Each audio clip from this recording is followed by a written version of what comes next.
I extend a very warm welcome to our viewers today to the CEC lecture series that we are doing. We are, as part of our series on poetry in English, 19th and 20th century, I have been covering a couple of these poets from America, and in my previous lecture also, I had taken up for discussion a Native American poet. So today, as extending that framework further, I am going to include today in my discussion another Native American poet, but this time a woman poet. So our discussion today will be on the poet Joy Harjo, and I will be looking at the Native American women's poetry today. Now, if you have seen my previous lecture, then you would have got some understanding on the history, on Native American history, how the Native Americans were displaced because of the Indian Reservation Act and the Indian Removal Act in the 19th century. The Indian Removal Act of 1830 actually removed the Native Americans from their native place and a habitation that they had occupied for centuries. They were moved away from that region and taken away from towards the other end of the Mississippi River. So as a result of that, there has been a kind of an uprooting, there has been a sort of displacement, and which has led to a kind of a distortion, fragmentation in identity of a lot of these Native American writers. Now, the Native American writer in the 20th century has is actively contributing to the sphere of literature, because they have also received the kind of literatures that the whites around them have, but they find it important to bring into focus their own history and their own identity, which is somewhere lost in the previous centuries, because their cultures were different, because they were basically tribes, and these tribal people found it very difficult to even retain their language, because English was imposed on them, Christianity was imposed on them, the school education model of America was imposed on them. So as products of this culture, as products of the school teaching that they received in America, they understand the kind of benefits they have received, particularly in the case of Joy Harjo, but they are also very critical of the process of what they called was a kind of colonization. So these are some of the issues that I've discussed previously in my lecture. When I was discussing Sherman Alexie in my previous lecture, I discussed all these ideas, but just to bring them back into focus and to place then Joy Harjo within this framework, I thought it necessary to take you back to those discussions.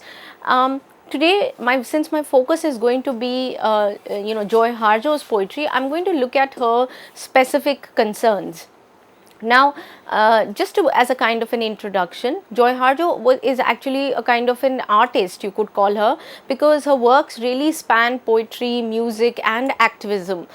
She's contributed to all these areas. She was born in 1951 in rural Oklahoma and belongs to the Muskogee Native American tribe. So she is, these are Native American tribes, of course, the Muskogee clan, Creek Nation that we call them, and they then have been living on these Indian reservations, the Creek reservations.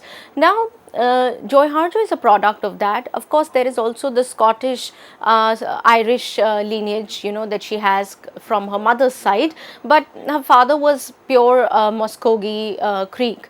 Now, she has been in the 20th century, she became, of course, she's born in 1951, so she's very much around, but of course, the last part of the century she devoted entirely to advocating the rights of the indigenous people and to take to storytelling as a form of political protest.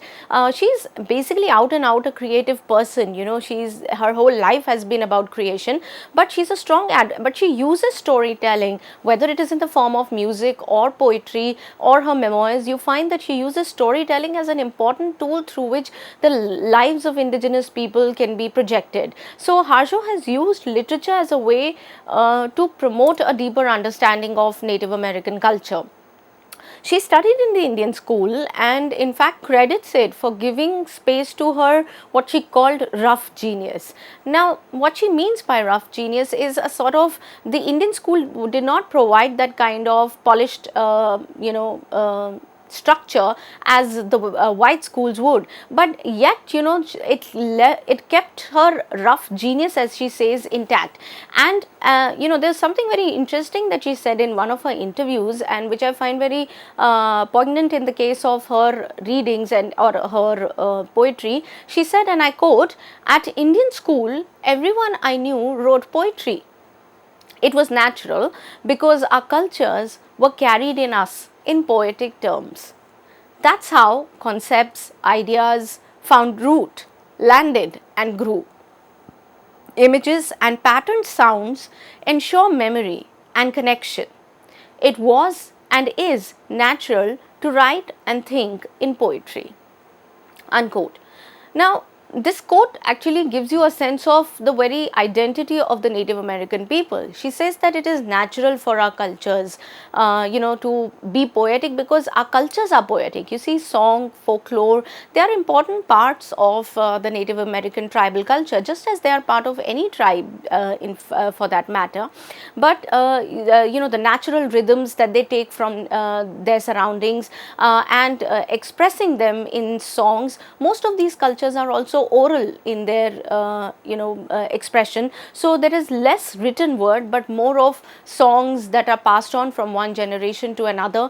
And what are songs? They are poetry. So she says that it was almost everyone I knew in the school wrote poetry who was an Indian, because poetry, it comes naturally to us, and that's how she says all ideas found root. So it's not through textbooks, it's not through curriculums, it's not through gradation, and passing, for instance, graduating from one level to another or going through a schooling system. She says ideas found root in us through poetry. That's how our elders taught us. So you can see language and education both have, they take a different form, and it both take a different pattern in tribal cultures, in Native American tribal cultures, and it is through memory that connections are built. Now, as a poet, she builds a lot of, or in fact she reinforces the idea of memory a lot in her poetry, and it's natural that she underscores it because she finds that poetry is the way through which she actually also connects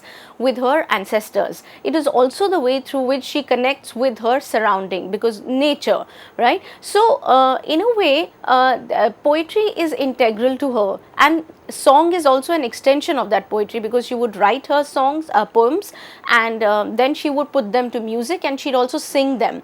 In fact, I would invite you all to look up her works on YouTube, because you will find she performs. She's actually a performative artist, so she actually performs her poetry, and she's also a musician. We'll come to that also in a bit.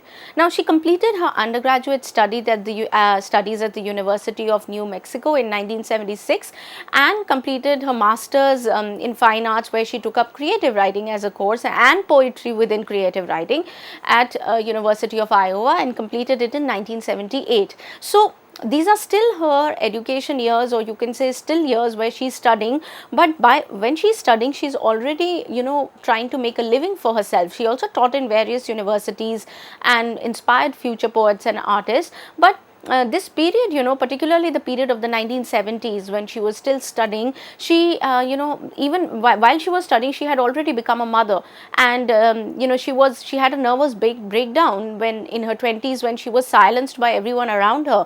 As a wife and a young mother, Harjo actually faced the challenges of raising her kids on her own entirely, because she was also dealing with an alcoholic, abusive husband. If you remember, I have spoken about how alcoholism in my previous lecture on Sherman Alexie. I have discussed how alcoholism is a kind of a major problem among the Native Americans, because, and Harjo also uses that in her poetry. She says it's very difficult to lead a sober life, and it's very easy if you can just if you can remain subsumed, so to speak, in a kind of a submerged in a kind of a culture where you are in a trance, or if you are intoxicated, or it's alcohol. alcohol, because you want to forget, because you want to constantly forget, therefore you take to alcoholism. So she had to deal as a woman. Now this is where I would say she's able to distance herself, or she's able to retain her unique voice, because she has also had to suffer,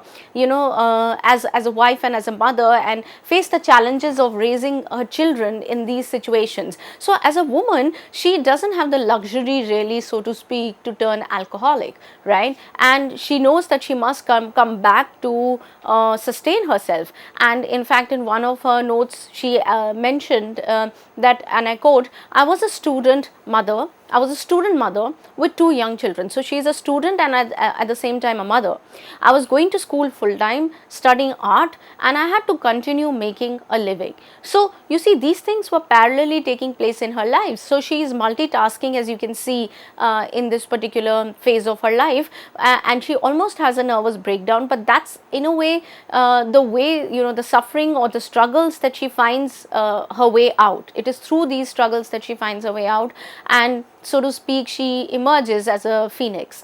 Now, Joy Harjo actually persevered. She managed to support herself with the odd jobs that she took up, waiting at tables, doing odd things. But literary writing sustained her. And she, in the 70s, she was able to also publish her, a kind of a chapbook. You see, 1975, which means she's still studying, for her undergraduate degree. And at that point, she was able to publish her chapbook, which had some 9 odd poems, which was titled "The Last Song," and followed by a full-fledged book that came out in 1980. That was her first collection, "What Moon Drove Me to This," and then followed a very seminal collection, which is often quoted, which is "She Had Some Horses." So in today's discussion, I will be taking up some of the poems from "She Had Some Horses," which is her 1983 collection, and often a lot of works are quoted from this, and the eponymous poem is also quoted often.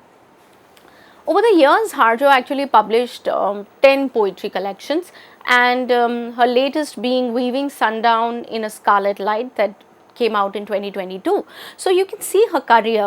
She's also won a lot of awards, and she's the recipient of awards. I'll come to that as well. She became the first Native American US Poet Laureate in 2019, and she received numerous other honors, including the Ruth Lilly Poetry Prize, the Wallace Stevens Award, Lifetime Achievement Award for Native Writers Circle of Americas, among others.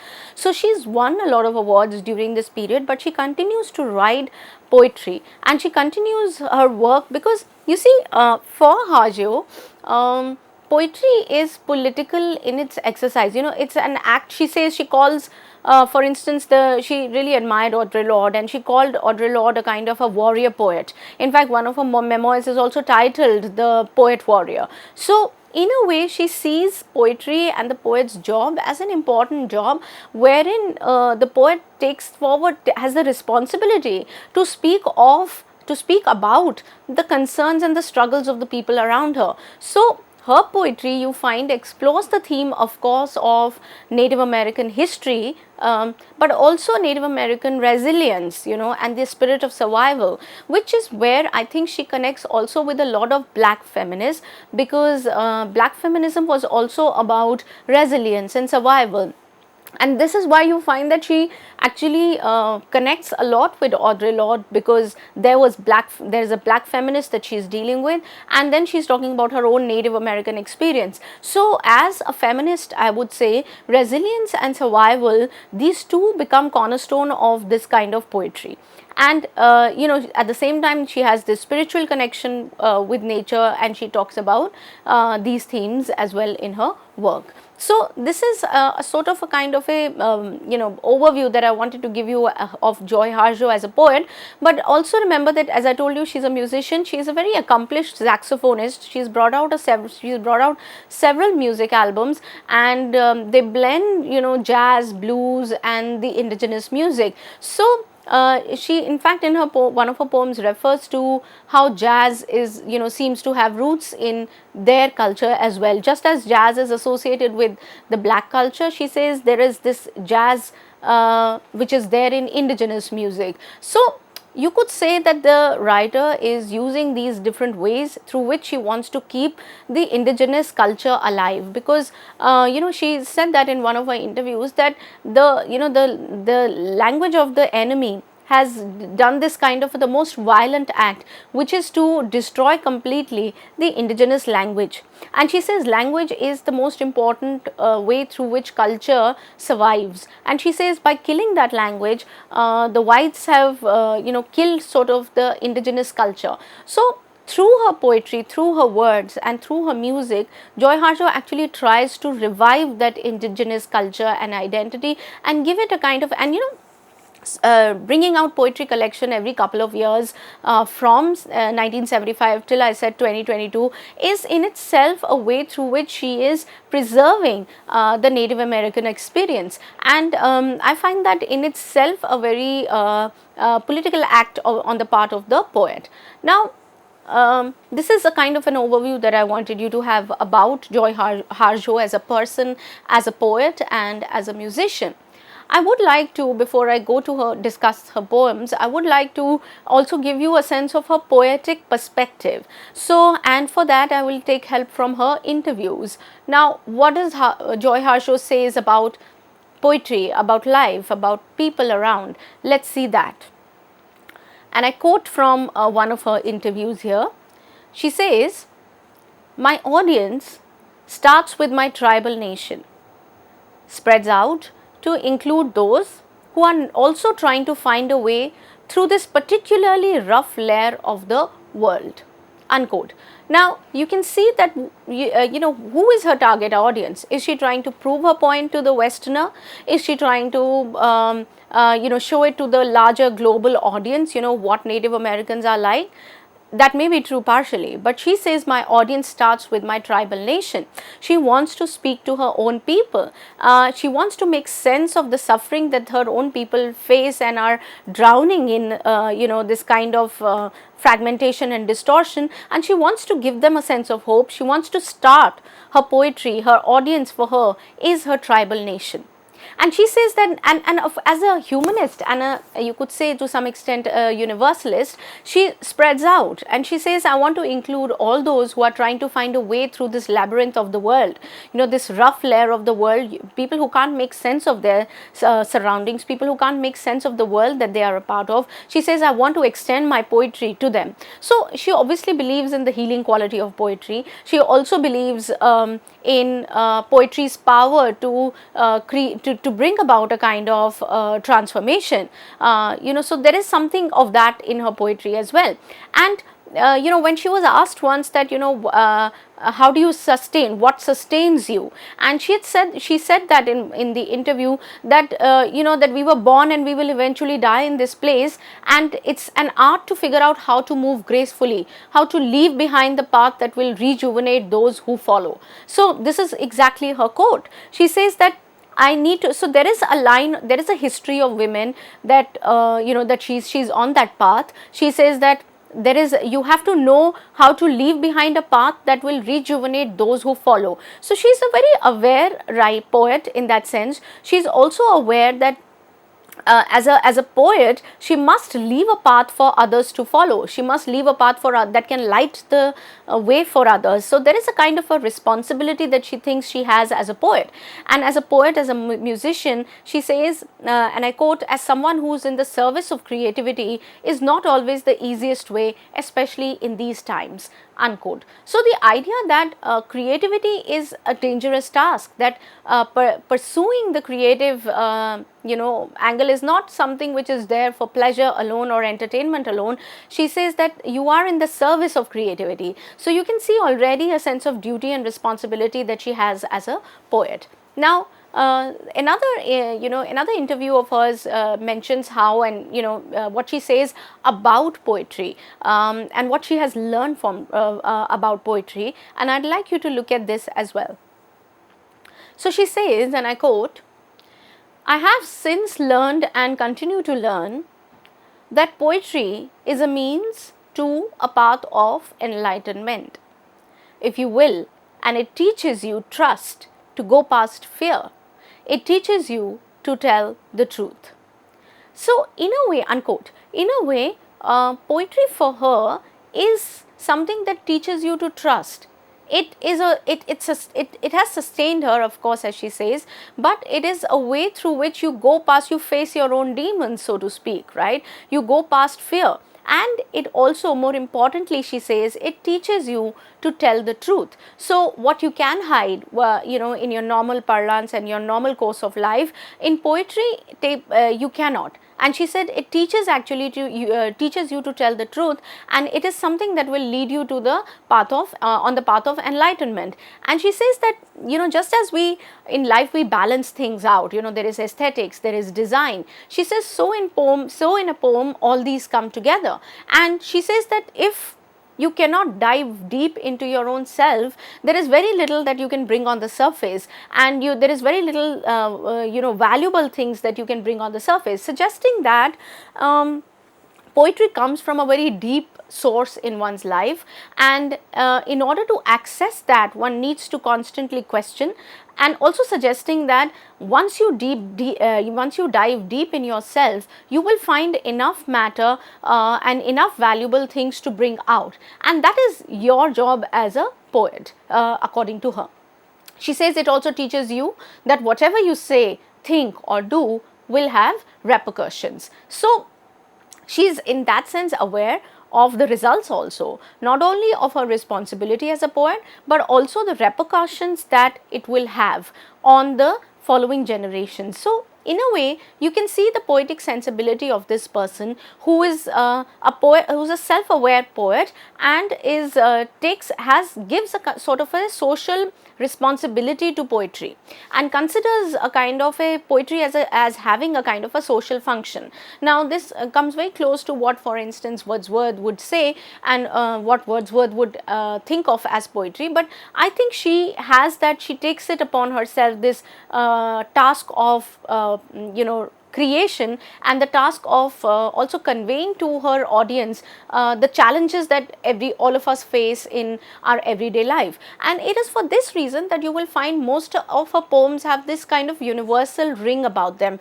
You know, she has a poem on fear, you know, how to get rid of fear. Now it's not something which is Native American per se, even though you could read that in it. She has a poem on war, she has a poem on, for instance, a map to the next world. So there are these poems where she refers to very poignant themes, but also something which is more you know, universal, or I would say more commonly shared among different cultures. So Native American history and identity, of course, is one of her main themes, but she moves also beyond them. She doesn't stay within the paradigm of the you know, the indigenous. She tries to highlight the struggles of the people around her and talks about the culture as a whole. For instance, when she talks about America or America's sun rising, then she is referring to also a kind of you know, this kind of mad zeal to you know, grow and progress at the cost of nature. So in that sense, you can call her kind of an ecofeminist, because she is using ecology constantly in her works to bring an awareness among the people that you know that we are deeply connected with nature.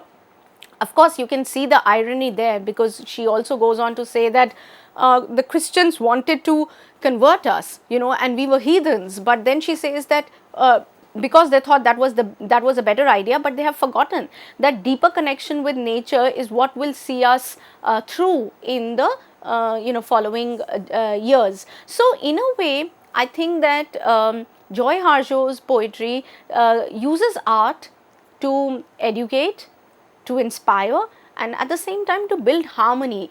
She's a pacifist also. So I think this is an important note on which I would like to close this short video today, and I'll come back to discussing these ideas and applying them on Joy Harjo's poetry. So I'll see you in the other lecture.